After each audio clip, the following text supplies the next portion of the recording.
bakit? May clamor ba? Yes, sir, may clamor. O siya, sige, tatakbo na ako na. Pilit na pilit. Dumaan talaga sa ilong eh. So, but nakikita mo that although he doesn't really want to, hindi talaga niya intention ito. Alam niya, kailangan siya ng tao. Alam niya, nadatnan lang siya ng mga passers-by and a crowd gathered outside. And that crowd did not go away. Hindi kumonte ang mga tao na nasa labas, just waiting for a glimpse of him. Kinakawayan siya, sinisigawan siya. This is Manila. This is not his hometown. Imagine what would happen. Hindi yan yung nagbibigay ng ayuda, nagbibigay ng 5,000. Hindi, walang ayuda. Lakasan yung palakpak.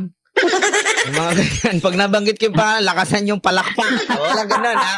Walang What's up mga kababayan? News that matters here. Dito sa video natin ngayon ay ating panonoorin o pakikinggan sina Atty. Trixie Angeles at si Sir Admar mga kababayan. Hindi man natin aminin mga kababayan marami din sa mga Duterte supporters ang nalungkot sa balitang di pagtakbo nga ni Tatay Digong at Mayor Baste sa senatorial election. Na may mga iilan talaga sa atin ang nalungkot sa balitang ito dahil umaasa nga sila na tumakbo itong si Tatay Digong kasama ang kanyang anak na si Mayor Baste sa taong 2025. Ngunit hindi nangyari iyon sapagkat ang kanilang tinakbo mayor at vice mayor ng Davao City laban sa mga Nograles. Na dito mga kababayan ating mapapakinggan ang sentimiento nila Tatay Digong sa pamamagitan ni Atty. Trixie na siya mismo nakausap niyang direkta itong si Tatay Digong at may pakiusap ito na wag manghinayang sapagkat may mas malaking plano pa ang nagbabadya sa taong 2028 na ang dapat gawin na lamang di umano natin ngayon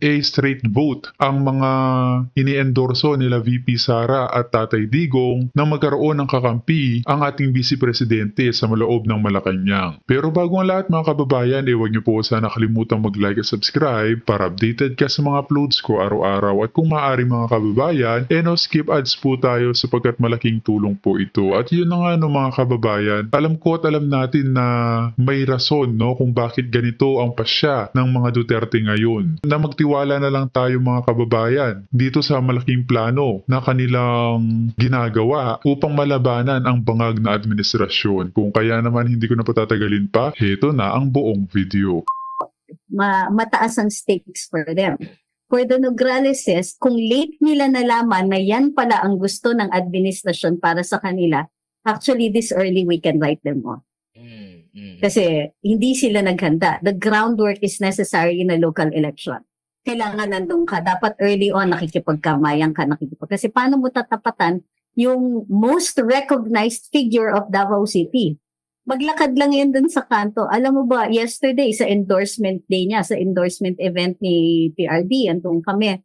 Ito in a restaurant in Malate na malalaki yung windows. Alam niyo, nadatnan lang siya ng mga passers-by and a crowd gathered outside and that crowd did not go away. Hindi kumonte ang mga tao na nasa labas just waiting for a glimpse of him. Kinakawayan siya, sinisigawan siya. This is Manila. This is not his hometown. Imagine what would happen. Hindi yan yung nagbibigay ng ayuda, nagbibigay ng 5,000. Hindi, walang ayuda. Lakasan yung palakpak. Yung mga ganyan. Pag nabanggit ko pa, lakasan yung palakpak. Walang ganun, ha? Walang naglilid sa labas, ha? Baka may naglilid sa labas doon sa loob na kumaway kay dating Pangulong Duterte. Walang ganyan naman kahapon. Loko-loko itong si Sir Admar Lakas mga sir kay Tambalos. Spontaneous. Tsaka yung maluha-luha pa. Yung andyan si Digong. Oo. And nung nakita nilang nakatingin, naku, everybody waves. Syempre, ang lolo mo, magpapalipas ba siya ng pagkakataon? He waves back. Nagpalabas pa ng pagkain kasi hindi daw siya makakakain kung yung mga tao sa labas walang kinakain. So, vintage Duterte. And this was in a place na hindi naman niya baluarte. Hindi naman niya kaano-ano. So, in Davao, they may not get excited at seeing him personally anymore. Pero nung pagpunta niya doon, asahan mo. Yung pagfa-file niya, ma'am, ito yung kaibahan. Ito, nandito yung every time na may mga nagpa-file talaga dyan, naka-uniforme, yung mga tapos may dala-dalang placards, di ba? Pero sa kanya, talagang organic na, wala lang, nung nalaman wala nila, basa ako, ng mga dinumog. tao. Dinumog yung mga, Oo. kasi si FPRRD, sa mahabang panahon, hindi na ngayon masyado nangangampanya eh. Wala na nga yan yung mga tarpaulin talaga. Pero ito ma'am, ikaw ba'y nanghihinayang na hindi nagpahiram ang mga Duterte for national level? Hindi ako nanghihinayang. I really want him in Davao City. Kasi wala siyang, anong baluarte niya pag nasa Senado siya? Ano yung base of operations niya? He has to keep the opposition alive. So, to do it from a place, like I said, territory, Davao City is important for him. It's important for all of us. Now, executive position yan eh. Ang sabi niya, you can't help solve problems na yung face-to-face. People will come to you with their problems and you can solve them pag mayor ka. Pag senador ka, you're creating national policy. And yes, of course, you help people, pero hindi siya direct. And because it's a collegial body. So, anong gagawin nila? It will be very easy for the administration na makipagkuntsabahan doon sa mayorya para araw-araw, harap-harapan silang mag-privilege speech, attacking him, and he will be there. No, I don't want. Lalo na ngayon na may binabalak na ibalahura ng mga Nograles ang lungsod ng Davao na matagal na pinaghirapan ng mga Duterte, no? Na itong mga Nograles, mga kababayan, suportado nila Tambalos. Kaya naiintindihan din natin itong pasya ni Tatay Digong na magstay na lang bilang mayor at vice mayor sa Davao. At ang mga inendorso niyang tao, kamukha ni Atty. Vic, Congressman Marcoleta, Pastor Kibuloy, Bato de la Rosa, Bongo at iba pa, sila na ang bahalang manaig at mamprotekta dito kay VP Sara. Kaya dapat straight vote talaga natin ang mga Duterte slate para maiwasan itong pang-ipit na ginagawa kay VP Sara. Want to expose him to that. Kasi kailangan ng opposition and he has to maintain his national figure status and he can do that even in Davao City. Pag nilagay natin siya sa Senado, he will be a fish out of water. Collegial ang decisions ng Senado. He will need, in order for him to pass anything, he will need the approval of his colleagues. Sa tingin ninyo, he will be successful in anything there. They will try to stop him at every turn. Mas konti lang ang kakausapin ng administrasyon para italo lahat ng kanyang mga proposals. Whereas as mayor of Davao City, paano siya i-oppose? So yes, I'm very happy that he's running for mayor. And kumbaga, gaya nga na nasabi ko kanina, possible ba na natunugan yung plano against sa kanila doon sa Davao? Kaya talagang, kumbaga, maraming nasasayangan dahil nandun siya sa top sa mga survey sa pagka-senador. Pero dahil ba natunugan, kaya full force sila, no? Mga Duterte talaga yung mga tumakbo para maagapan kasi may mga plano na i-take over talaga nila yung Davao. Yes, I agree. Well, I don't know about natunugan, but I think they were preparing for any eventuality. Kasi kung titignan mo, yung COMELEC resolution on the guidelines for these elections, meron nga na-TRO na nga sila ng Supreme Court kasi meron silang pinasa na batas, na rule, na kapag ikaw ay appointive position, hindi ka pa matatanggal sa position mo even if you file your certificate of candidacy. So, na-underscore yun, naka-TRO yan. So now, pag nag-file ka ng certificate of candidacy at appointed position ang hawak mo, automatic you are already removed from office. Deemed resigned ang nakalagay dun sa batas. Pero nakausap Can you ko imagine? Nakausap ko yung taga-COMELEC nun, ma'am. Parang naging na raw yun parang moot na raw kasi yung resolution na yun, yung provision na yun na nagsasabi na hindi ka resign, agad nilang binago. Kumbaga, dahil siguro na may nag-question na, binago na agad nila. Yun yung last time na interview ko sa kanila na parang nila. Tapos ito rin pagbabago dun sa substitution. Parang, ang tingin, sabi ko, parang ang tagal na nitong... Sila yan Diba? Ang tagal na nitong polisiya na ito.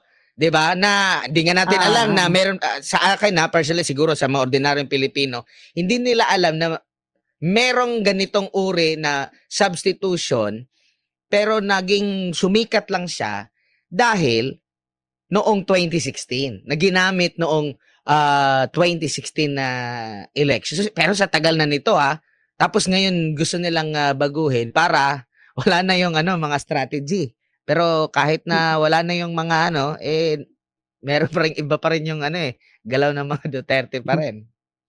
Ang tingin ko sila naman talaga yung target ng resolution na yon ng COMELEC. Huwag na tayo maglokohan. kasi even in explaining, sabi nila, so hindi na po pwede yung mga last minute substitutions at chuchu na alam naman natin that the most famous one was in 2016. At ini-expect pa nga natin nung 2022 elections nung si Inday na po ang tumatakbo. So we know that was his, but also alam natin na they wanted also for it to be a surprise kung sino yung magiging katapat, kung sino yung wala namang usapan pa at the time na si Rodrigo Duterte ang tatakbo ng mayor. Duterte, it would still be Baste. And so nakikita natin na ang ini-expect talaga nila was that at the last minute they would have found somebody who was still in an executive position. Tapos surprise, may kalaban pala si Mayor Baste na of a national stature. And ito na nga, either si Carlo or si Migs Nograles. So, in this case, sila yung tingin ko it was the other way around. They were already plotting against Mayor Baste. And then surprise, the day before, ito na nga, nag-announce na ang tatakbo na mayor si Rodrigo Duterte. So, ito na, suddenly, si Carlo Nograles now has to file in secret yung kanyang Tandaan yung mga kababayan, master tactician ng mga Duterte, hindi maaring palalamang ang mga ito. Na kung larong politika lang yan, panigurado may plano mga yan. Mayoralty challenge. Kumbaga, remember nung umpisa, kunwari pa siya na, hindi, may sinasamahan lang ako dito. Tsaka late pa nga yung... Why all the secrecy? Late pa nga yung yung pagre-resign, di ba? Di ko lang alam kung na ba siya, na checkmate ba siya doon, na late na yung kanyang pagsasabi. Kasi, di ba, parang may electioneering ba na doon, dahil meron siyang sinamahan, tapos pa siya, Civil service pa siya. Civil service pa siya na chairman. Pero may ibala ako, ma'am, konti. Dito kasi nasa top nga, dati nangunguna talaga si FPRRD, kaso wala rin siyang confirmation nitong mga nakalipas na mga taon kung siya ba itatakbo sa pagka-senador. Pero nananatili siya, ang kanyang pangalan sa top. Maari bang mag-translate ito sa kung sino man, kasi wala na siya, hindi na siya tatakbo sa pagka-senador, maari bang mag-translate ito na may say pa rin itong si FPRRD at maaring makatulong itong pagiging top pa rin niya sa survey doon sa kanya mga endorso? Well, ako tingin ko, no question about it, kasi there was a stream of people from the local levels and so on na nagpa-endorse sa kanya, nagpataas ng kamay sa kanya. So, tingin ko, it matters, yes, of course. Pero parang ang kinoconcentrate niya, and I think this is essential, hindi siya ganun ka-interested kasi dun sa Senate race. He's concerned for the PDP people, his own people who are running for position. But his bigger concern are at the local levels. Kasi ang tingin ko dyan, pag nag-rogue na yung national, yung mga mayors ang sasalba sa kasi sila yung directly in touch with their constituents. At sila po, in fact, the mayors are taking up the burden that the national government is actually imposing on the people. Gutom ang mga tao, yung mga mayor ang sasagot. Diba? May problema tayo sa tubig, kuryente, and so on. Yung mga mayors ang naghahanap ng paraan. I mean, of course, there's some problems na wala kang choice. It's really with the national government. Pero at least naiibsan yung kahirapan ng mga ng taong bayan when it is the mayors who finally take charge. So, interesado doon siya sa mga yon. Yun po yung nakikita natin. In fact, ang daming nag-speculate that they're interested in the Senate, in Congress, and so on. But that would imply that it was just politics that they're interested in because may rumors ng impeachment ni Inday and so on. But beyond that, the former president is concerned about people. And that's why marami siyang concerns and ini-endorso at gusto niya nakakausap niya yung mga tumatakbo ng mayor. So, because they have a direct impact on the well-being of the people, lalong-lalo na when it is the national government who has dropped the ball. So, it is about the people. Correct. Ito nga ang pagtakbo niya, ano yung tanong niya? Bakit? May clamor ba? Yes, sir, may clamor. O siya, sige, tatakbo na ako na. Napilit na pilit. Dumaan talaga sa ilong eh.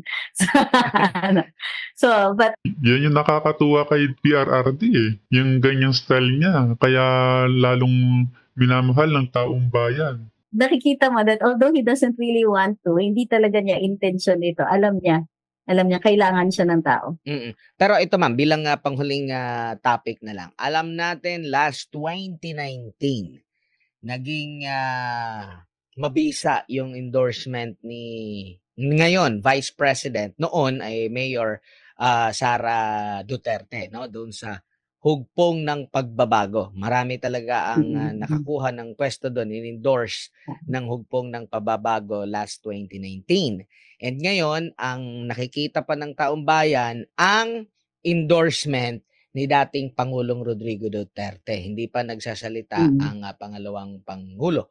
And nakikita mo rin ba na mas malaki yung impact at makakadagdag sa tsansa kung ang mga inendorso ng ni Pangulong Duterte ay yun din yung itataas ang kamay at i-endorso rin ng pangalawang Pangulo?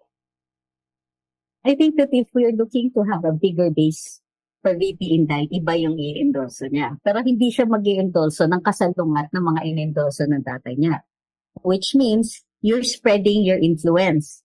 So, kasi what would be the point? Tinaas na yung kamay ni Rodrigo Duterte, bakit mag-double pa si VP Inday? Parang what she can say na, pareho na rin yon. And then she will endorse others from, let's say, other cities or other jurisdictions para mas malawak yung influence nila. Ako, for me, that is essential. Like I said, yung base nila sa national, it is important only insofar as the possibility of VP Inday's impeachment.